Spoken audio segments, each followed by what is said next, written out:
All right, welcome back to the channel. So today I have a very interesting video for you. I wanted to rank the best top decks in Edison format.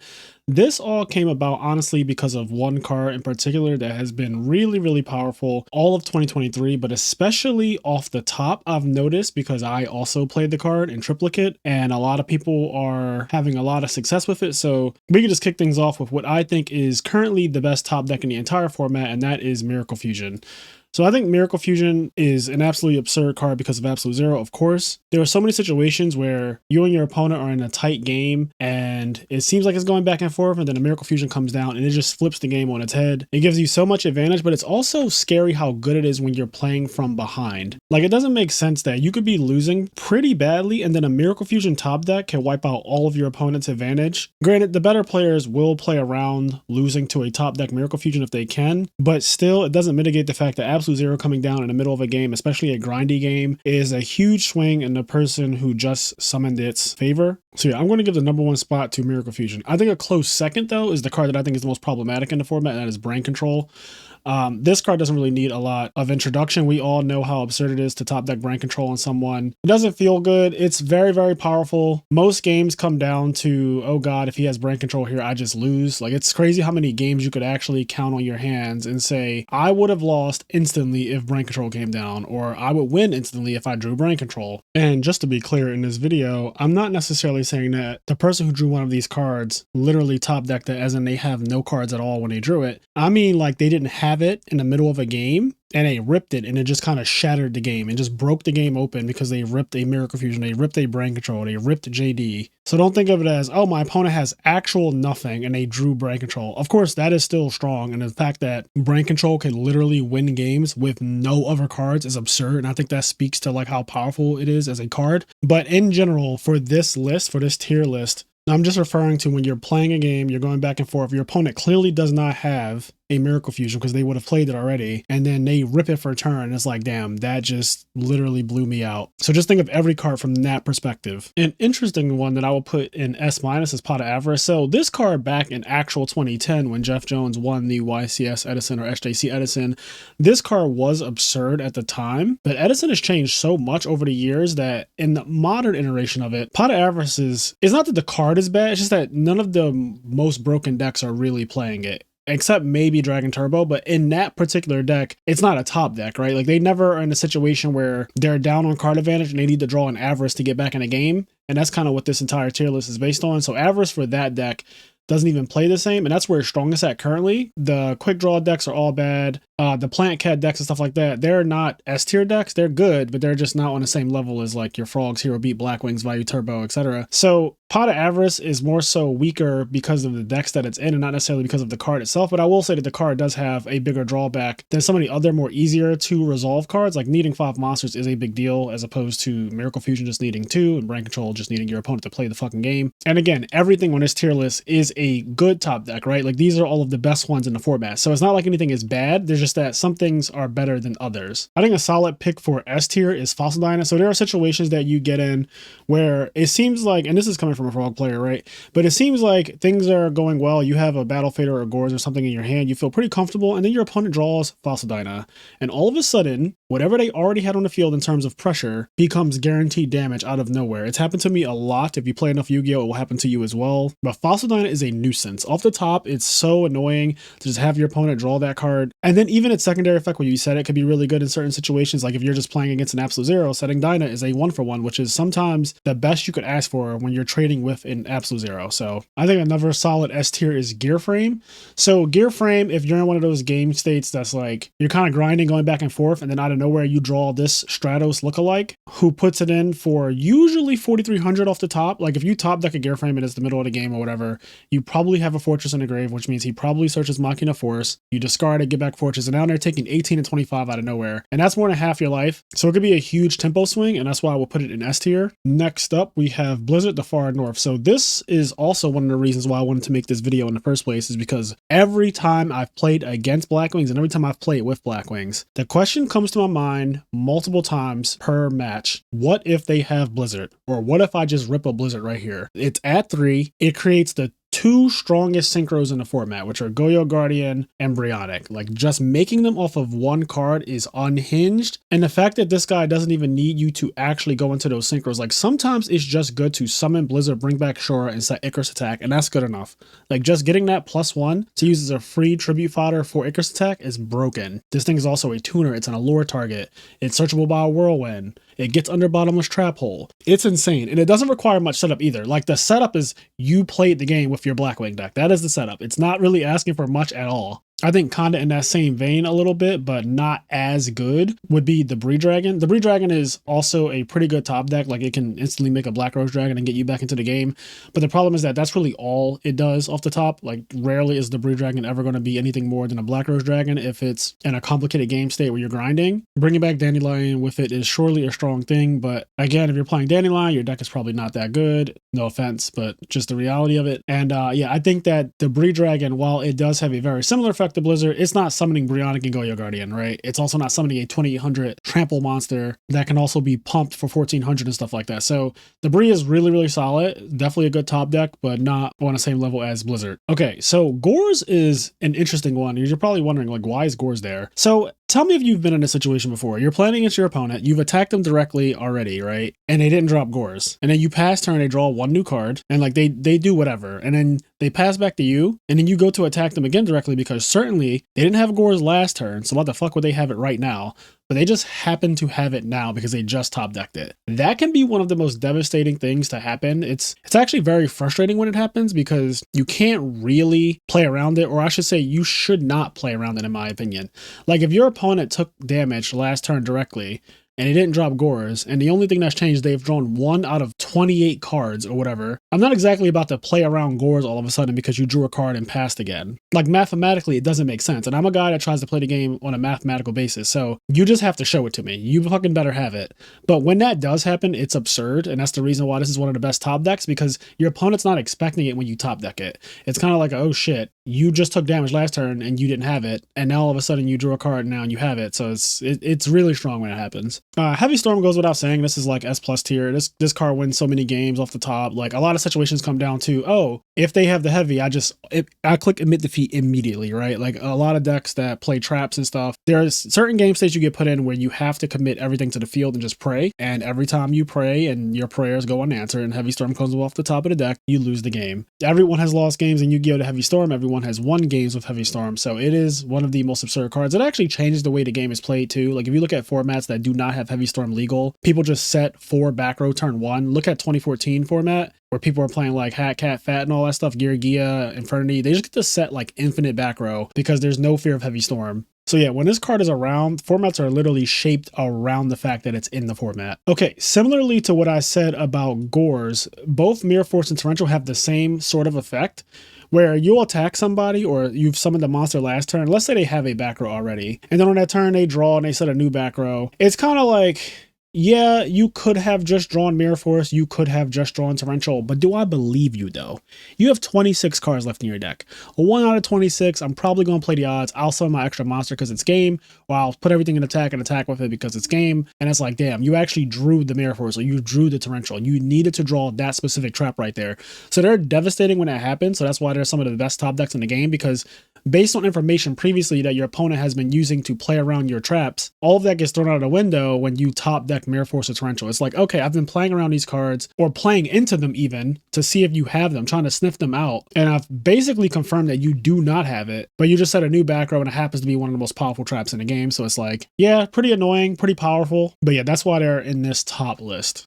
Judgment Dragon and Dark Arm Dragon are both at the top of S tier.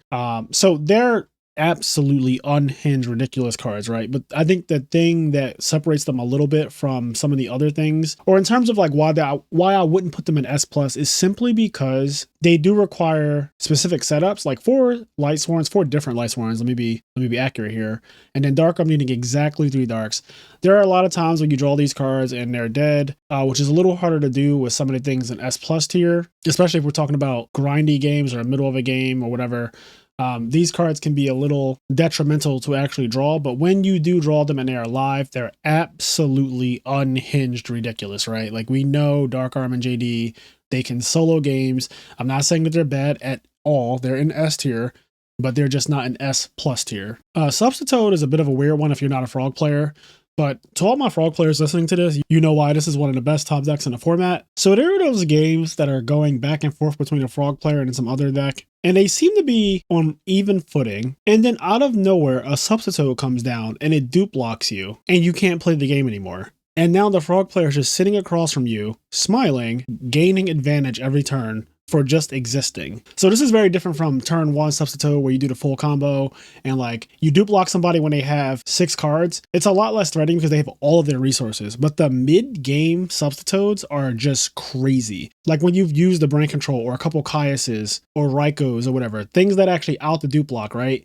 You've used these cards and then after that your opponent substitutes you. It's like, holy shit, I don't have many outs to this. Like how am I actually going to break this lock before I lose? So for that reason, Substitute is definitely considered by me one of the best top decks in the format. This is something that you might not realize if you're not a Frog player, but Frog players for sure know. There are games that we have won or stolen because we ripped the Substitute, and without even thinking about like, oh damn, this was a great draw, you're like, holy shit, this was a great draw. Stratos is another one. I've seen many games, especially when I watch like a True Hero play, where their hand would be kind of ass, and then a Stratos gets ripped. Or you could also just say Reinforcement Army, because this is kind of like, you know, the same card, except this gets a couple more things. I'll talk about this in a second, but you rip a Stratos when your hand is kind of mid, and then all of a sudden your hand just lights up, right? Every Miracle Fusion you have is now live.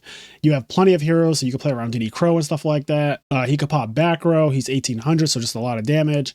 Stratos is insane, especially in grinding games. That free +1, the huge body of it all, he's nuts. Rhoda, same thing as Stratos. It gets Stratos, but it also gets things like Grepher and Armageddonite, and I've seen those cards actually in games because you rip them, right? Like you've drawn Rhoda to get the Grepher or to get the Armageddonite, and it's just like, damn, that now allows you to special Grepher, pitch value, send Sirocco, special Dark Arm. I still haven't normal summoned yet, and then, you know, OTK. So Rhoda's great. I'm going to put Sirocco up here as well because Sirocco is one of the best top decks, but only in a specific matchup. In the Blackwing, you know, mirror match, or in a Value Turbo mirror match, Sirocco can just be game. And when you're playing a Blackwing mirror match, which is, by the way, one of the absolute worst mirror matches in like all of Yu-Gi-Oh! I hate when Konami makes decks that work for each other. Like for example, 6 Samurais. Do you know that all of their continuous spells count if your opponent summons a 6 Samurai monster? I really, really despise that. Like Gateway, if your opponent summons a 6 Samurai monster while you control Gateway, you get 2 tokens on your Gateway. Like that is so dumb. So another example of this is that Sirocco gains the attack of every Blackwing monster on the field, including your opponent's. So in a mirror match, this card is just toxic as hell. And there are game states where you're winning, but if your opponent just rips a Sirocco, you actually die on the spot, no question, 0 difficulty. So yeah, this is one of the best top decks for very obvious reasons. I'm going to put Black Whirlwind at the top here in S+ tier because there are many games where Blackwings are just kind of doing Blackwing things, which is already a lot, but then they rip a Whirlwind in the middle of a game. Like they don't open the Whirlwind Shore that everybody fears. They just kind of like play the game normal, and then all of a sudden, out of nowhere, they're like Whirlwind plus big monster. Or honestly, it doesn't even need to be a big monster. It can just be Whirlwind plus Sirocco, or Whirlwind plus Kalut, Whirlwind plus Blizzard, grab this guy back, search value, make Brio, discard the value. Now I'm summoning Armwing 2. You're taking 4,600 to the dome. Like it's a very, very unfair card off the top when the game seems to be kind of even between you two. And the next thing you know, they just do that. And it's like, God damn it. Like I've already used these backer removal cards. Like I might have used Heavy Storm or MST already. I might have used Bottomless Trap Hole earlier. And now they're resolving Whirlwind. And I don't have many outs to it because we're in the middle of the game. We're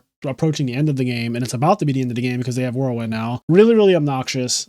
So that's why this card is so highly rated for me. I've lost many games because my opponent, who I was winning against, drew Whirlwind, and now their hand that was just like, oh, Blackwing monster that couldn't deal with my field becomes Blackwing monster that gets Kalut and can beat over my field. And now I'm scared that every single turn after this, they could just draw more monsters and it snowballs. I also think it's very telling that 2 of the cards in the Blackwing deck are in S+ tier, which, you know, that says a lot about that deck. I do think it is the best deck in the format overall, not by a crazy large margin, but I do think it is the best deck.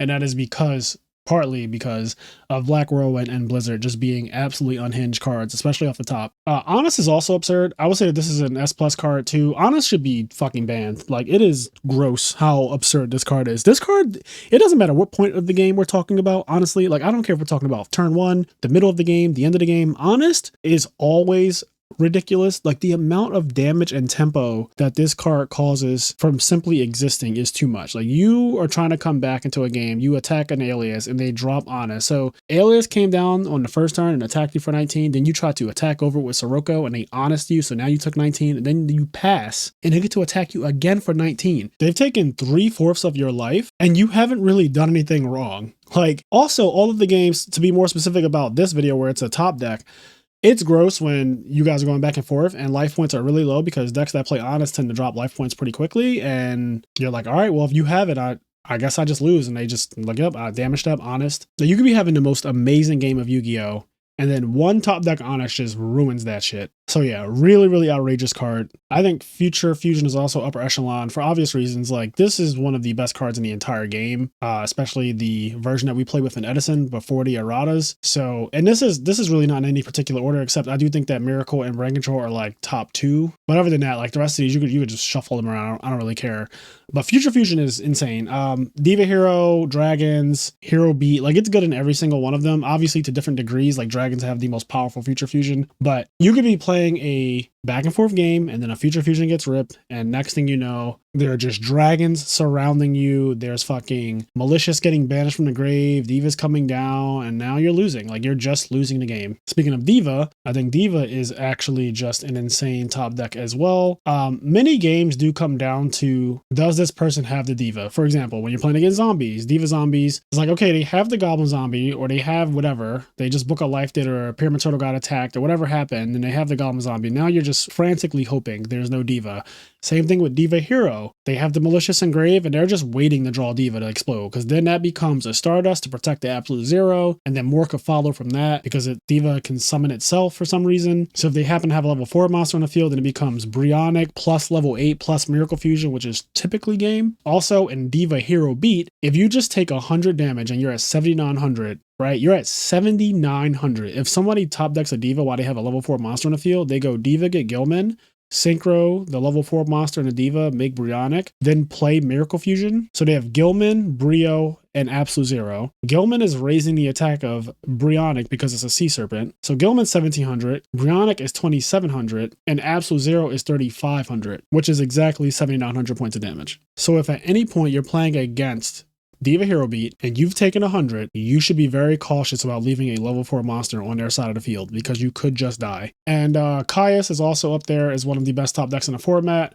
It's a tribute monster, so obviously it's not going to be on the same level as some of this other free shit we got going on here, but Caius is really, really broken. A lot of games come down to like, all right, well, I'm going to set this monster and I'm just going to pray to God that he doesn't have Caius. And it's like, oh, fuck, he has Caius. It's like, yep, it's at 3. Can't really complain about it too much, but it does suck when it happens. A lot of Fraud games come down to like, all right, if he has a Caius right here, I guess I just lose. Also, literally, some games come down to, if he draws Caius, I am under 1,000. I actually die. But yeah, this is my ranking of the best top decks in the format. Remember, all of these cards are great top decks, every single one of them. There's just varying degrees. If I missed anything, please let me know in the comments, like what you think is a good top deck in the format, one of the best top decks in the format. I'll try to keep it to decks that are meta relevant. For example, like I don't think highly of Flamvell, so I didn't include Rekindling. But if you have something that you feel like could be one of the best top decks in the format, let me know. Let me know where you would rank it too, and I'll probably tell you where I would put it. Like, I know people love Rescue Cat. I'm not really big on Rescue Cat at all. I fucking hate Summon Cat, Cat good, but you know, people do play it. It doesn't perform that well overall in the format, so it's kind of just like missing from this list. If you notice, these are the best top decks, and they're all in like the best decks. Like, look at the decks that would play these cards. They're all kind of like the best decks in the format too. So anyways, guys, I hope you enjoyed this video, and I will catch you in the next one. Peace.